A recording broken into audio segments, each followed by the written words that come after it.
Paula e hoxe estamos aquí con Eva Mejuto. Que tal estás? Pois, bo día, pois estou moi feliz porque hoxe é o día do libro e estou no celebrando nun cole que ten unhas vistas fermosísimas sobre mar e que ten lectores e lectoras fantásticos, entón non podo estar mellor. Eva é xornalista e escritora, coñecida pola publicación de libros infantís xuvenís como Corre, corre, cabaciña, Maruxa, A casa da mosca chosca e moitos máis. Entre outros, gañou o Premio Barriga Verde en 2022 e coordina co Salón do Libro Infantil e Xuvenil de Pontevedra. Este ano no cole limos o día que choveron gatos e imos aproveitar para facerlle unhas preguntas. De pequena pensabas ser escritora? Pois non sei se pensaba ser escritora, supoño que no fondo sí. E o meu irmán conta que eu escribía libros, que facía debuxiños, que os grapaba e que o día dos aniversarios da familia, como non tiña diñeiro para comprarlles agasallos, regaláballes libros. Pero o que sí me gustaba era ler. Eu sí que era moi boa lectora. Entón supoño que unha cousa levou a outra, de ler a escribir. Cando empezaches a escribir libros, axudouche alguén para facelo? Pois escribir contos supoño que é algo que fixen de pequena, pois no cole ou algún que facía na casa. Eso, claro, unha cousa é escribir, outra cousa é publicar libros. Para publicar libros, o meu primeiro libro foi no ano 2002, cando eu traballaba en Calandraca, e foi un pouco de casualidade, porque o meu traballo en Calandraca non era escribir libros, era estar facendo outras cousas alrededor do libro e da lectura. E foi casi por un xogo, decidín facer unha adaptación moi libre, dun conto tradicional ruso que lera unha vez e bueno, digamos que foi ao primeiro libro que fixen. Sí, claro, sempre tes a axuda do equipo de edición. E iso foi unha especie de xogo, un divertimento, pero despois collenlle o gustiño e despois dese viñeron moitos máis. Pero sí, ese foi o primeiro e foi casi de casualidade. Cal foi o teu primeiro libro e cando o escribiches? Pois, como te comentaba, o meu primeiro libro foi A casa da mosca chosca e é do ano 2002, que hai 22 anos. Entón, pois, celebro 22 anos do mundo da escrita e, se non me equivoco, levo 22 libros publicados. Teño que facer as contas, pero, bueno, hai moito dous. Moitas grazas. Agora deixoche co meu compañeiro Alexis. Moitas grazas, Paula, encantada. Ola, Eva. Vouche facer unhas preguntas acerca do libro. Queríamos saber por que elexeixes o nome do libro Que choveron gatos. Bueno, pois en realidade é moi curioso porque este libro foi ao revés que o resto dos libros que escribí. Normalmente escribes un libro, despois de escribir o libro buscas unha ilustración e despois ao final escolles a portada ou a ilustradora fai a portada, a cuberta e despois inventas un título. Neste caso foi ao revés. Eu teño unha amiga que é ilustradora, que é Susana Suniaga, e un día estaba na súa casa e vin ese cadro, o cadro que agora é a foto da cuberta, e entón pareceume que vendo unha anécdota que lle aconteceu a ela, que caeron gatos no patio da súa casa, un día de chuvia, e a verdade é que foi unha anécdota moi divertida, de aí saiu o libro. Pero, bueno, en realidade, pois, o título ven porque esa ilustración que Susana fixo a mí me parecía como que chovían gatos, non? Entón propúxenlle ese título para o cadro e resulta que ao final acabou sendo o título dun libro. Por que no libro hai gatos e non cans? Pois, a historia pedíame que fosen gatos. Bueno, eu tiven gatos e gustame moitos gatos, pero a anécdota real da que partiu o libro en realidade que eran gatos. Choveron gatos ese día. Entón, pois, tamén che digo unha cousa. Se ten que caer algo do ceo e caer e non esnaquizarse polo camiño, mellor os gatos. Os gatos caen de pé. Dice que por eso teñen 7 vidas. Entón, un gato se cae dun primeiro piso, así cae así, fum, e cae de pé. Un can non teño moi claro que caese e non se descalabrase. Pero, bueno, hai gatos porque na anécdota real da que parte o libro, pois efectivamente, eso sí que eran gatos. Pero tamén os gatos se caen desde moi arriba dun piso... Pois non sei, pero cóntanse de gatos que caeron de quintos e de sextos pisos e que caeron de pé. En que persoas te inspiraches para facer as persoaxes principais do libro? Pois hai moitos personaxes no libro, pero Bueno, moitas son inventadas, case todas, pero todas teñen anaquiños de xente que eu coñezo. De Catarina, pois tamén de cando eu era pequena, da miña sobriña, de moitas nenas que coñezo. Don Ovidio, pois un señor que atopei unha vez na rúa protestando que había que matar a todos os gatos da cidade. E bueno, pois eu creo que de nenos e nenas que vou coñecendo polos coles, e non é que sexan tal cual, pero digamos algo que me suxiren ou as súas actitudes ou así, danme pé para elaborar personaxes, porque digamos que os personaxes hai que traballalos, hai que pensar como é físicamente, como é a súa, como reacciona, como é a súa forma de ser, de pensar, entón digamos que cada personaxe require un traballo. E o feito de coñecer unha persoa é un punto de partida, pero normalmente non repito tal cal unha persoa. Entón, bueno, todos están feitos de cachiños de xente que coñezo e con outras características que me invento. En canto aos nomes dos gatos, por que elixiches nomes como Bombón?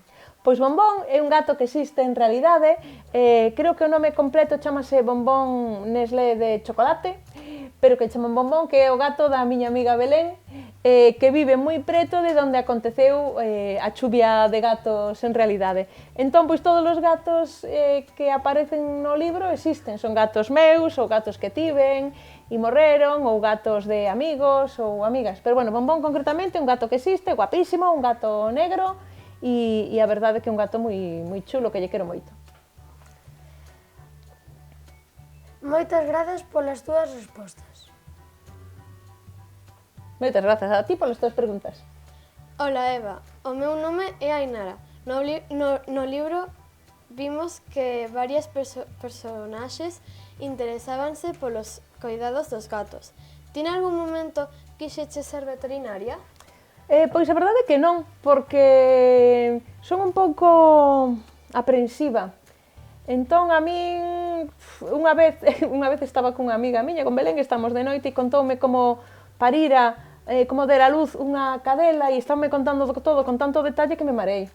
Entón, eu gustame moito os animais, pero non sei se sería capaz de abrirlle a barriga e quitarlle unha cousa ou operar e cortar. Creo que me daría un yuyu, que me desmayaría e non sería capaz. Entón, non creo, porque son así moi, dame moito yuyu. Pero encántame que haxa veterinarios e veterinarias que cuiden dos nosos bichos, porque se todos fosen como a min, estaba a cousa complicada. Por que decidiches que os mocos foran puré de alga? Pois, eu creo que estaba vendo un programa de Masterchef ou algo así, e entón estaban facendo unha especie como de mermelada de algas, e eu cando vin dixen, ai, que cousa máis noxenta, parecen mocos. E despois, cando estaba imaginando o libro e cando estaba co da gaturreise vírica, crónica, pois estaba pensando como poder finxir ou como poder facer mocos de mentira. Entón pensei naquela mermelada de algas que vira Masterchef e dixen, bueno, isto sería ideal. Vimos que co nome do pai aproveitaches para facer xogos de palabras tipo Pailand, Paifoco. De onde saiu esa idea? Pois, a ver, Catarina, que é a protagonista do libro, é un pouco así, é un pouco retranqueira e gustalle moito o vacile e bueno, xogar así coas palabras e así un pouco vacilona, non? Entón, o pai é o Partido Antianimalista Internacional e o Don Ovidio, que era o máximo expoñente dese partido, pois era un pouco bruto. Entón, eu estive buscando palabras en galego que empezasen con pai, para que Catarina se puidese burlar do personaxe. E entón, hai 3 insultos fantásticos no dicionario, que son pailán, paifoco e pailaroco. Entón, pareceronme fantásticos 3 sinónimos que significan máis ou menos o mesmo, que é bruto, máis ou menos, e que, ademais, bueno, que responden ás características do personaxe que Catarina quería insultar. Entón, só hai outra palabra en galego que eu atopei que empezase por pai. Non sei se sabes cal é. Paisaxe. Pero esa non me caía, esa non me servía como insulto. Entón, pois, pailán, paifoco e pailaroco pareceronme 3 palabras moi chulas. Inspiraxeste nalguén coñecido para facer o personaxe de Videolema? Pois a verdade é que sí. Aínda que na ilustración non aparece, eu estaba buscando un personaxe así que fose como moi... A ver como digo a palabra... Moi... un pouco histriónico, moi... moi excéntrico, moi... Hai unha palabra que non quero dicir, pero non me sai un sinónimo en fino, que non sexa unha palabrota. E é un político que se chama Donald Trump. Entón, eu pensaba que podía ser así, un político como moi... bueno, que dixese cousas moi absurdas. E inspireime un pouco nel. Pero, obviamente, non ten nada que ver porque eu nunca vin a Donald Trump. Pero podría ser Bolsonaro ou podría ser Milei de Argentina. Pensei en políticos así como moi estrambóticos que tivesen ideas moi tolas, moi absurdas e moi imposibles. Grazas, Eva. Agora, Nico, farache algunha pregunta máis. Moitas grazas. Ola, quería saber cal foi o libro que máis tardaches en escribir e canto te levou? Pois mira, o libro que máis tardei en escribir foi precisamente este. E levoume 4 anos, pero porque polo medio pasou unha pandemia.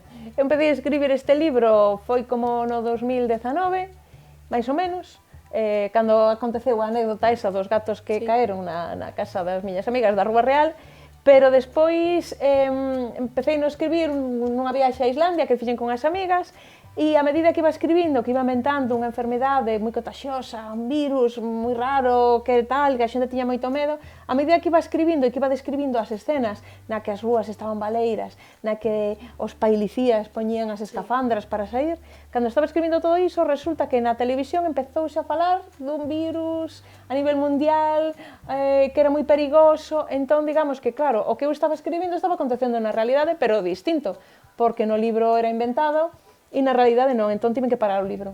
Tiven, cando foi a pandemia e cando pechamos e todo eso, deixei o libro descansar durante 2 anos e cando xa acabou, pois, decidín empezar de cero, pero entón o libro levoume 4 anos, por que? Pero porque, por circunstancias da vida, porque o que eu estaba escribindo acabou acontecendo, tiveno que parar. E nunca contaba eu que unha pandemia que eu me estaba inventando acontecese na realidade. Entón, bueno, son cousas que pasan na vida das escritoras.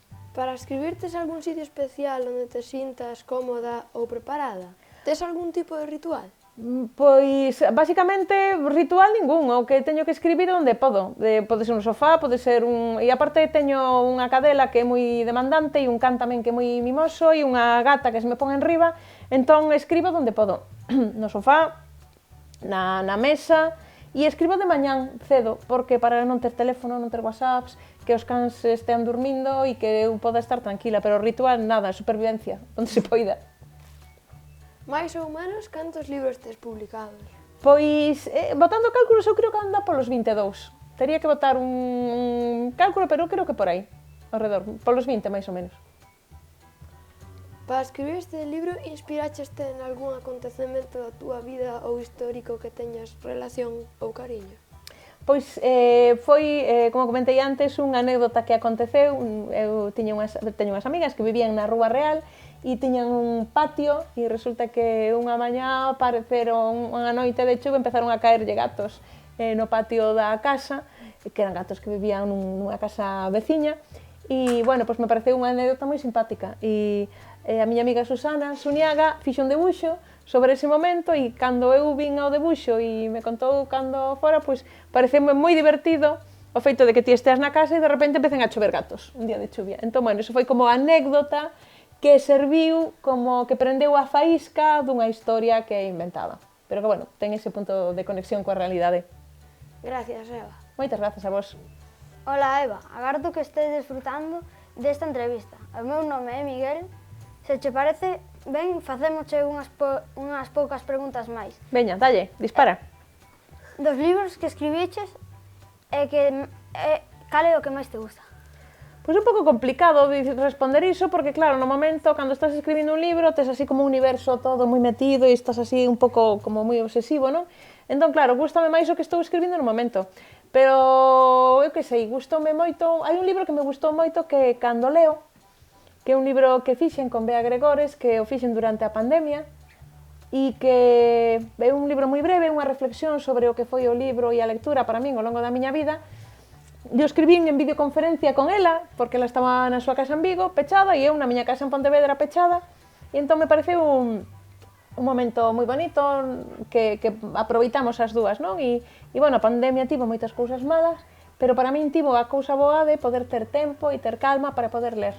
e para poder ler libros que tiña pendentes e para poder reler libros que me gustaran moito. Entón, o libro de Cando leo é un pouco esa homenaxe a todo que o mundo dos libros me agasallou e eu quixen tamén pois, devolvelo en forma de libro.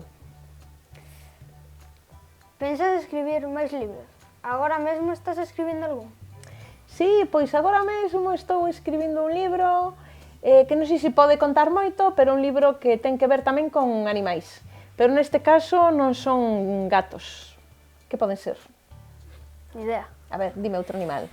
Cans. Por exemplo, bueno, pois igual aparecen os meus cans polo medio, falando en primeira persoa. Entón, bueno, de momento sigo coas mascotas, cos animais domésticos, que para min son unha parte importante da miña vida e que, bueno, cando escribo están eles o meu carón, entón escribir libros no que eles sexan os protagonistas tamén é unha maneira de agradecerlle o cariño e a compañía que me fan. Entón, estou escribindo tamén sobre, non que choveron cans, pero bueno, hai cans polo medio. Podes facernos algunha recomendación lectora? Hoxe que é o día do libro. Pois sí, vou recomendar, por exemplo, Xules Verne e as mulleres planta, que é un libro de Ledicia Costas, é un libro que me gustou moito. Tamén hai un libro que me gustou moito que é A historia interminable, de Miguel Ende, que é un libro que eu lín cando era pequena, e outro tamén lín cando era pequena, bueno, cando tiña máis ou menos a vosa idade, que se chama, de Judith Kerr, que se chama Cando Hilde roubou o coello rosa, que tamén está en galego, e foi un libro que me gustou moito. Entón, bueno, pois, son dous libros que lín de pequena e que me gustaron moito, e este que lín hai pouquiño e que me gustou tamén, dunha escritora fantástica que é Ledicia Costas, que é máis amiga, entón recomendo vos eses. Decirche de parte de todo o cole que desfrutamos lendo o teu libro, o día que choveron gatos.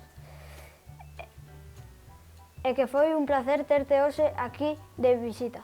Para rematar, Anxo e Inés, de parte de todo o cole, agradécenche que estés aquí. Ai, que bonito, jo, moitas grazas. Ai, que bonito, encantan as flores. Moitas grazas, que chulo. Claro que sí, jo, pois moitas grazas, que bonito. Tulipán e unha algervera, que bonito. Pois vou no poñer nun sitio moi especial da miña casa, o carón da biblioteca. E agora escribo aquí o cole. Vale, pois aquí. A ver se vos gusta, é unha frase de Cando leo. Moitas gracias e agradecemos que desfrutases desta visita. Moitas grazas a vos. Vou acabar de facer así nada.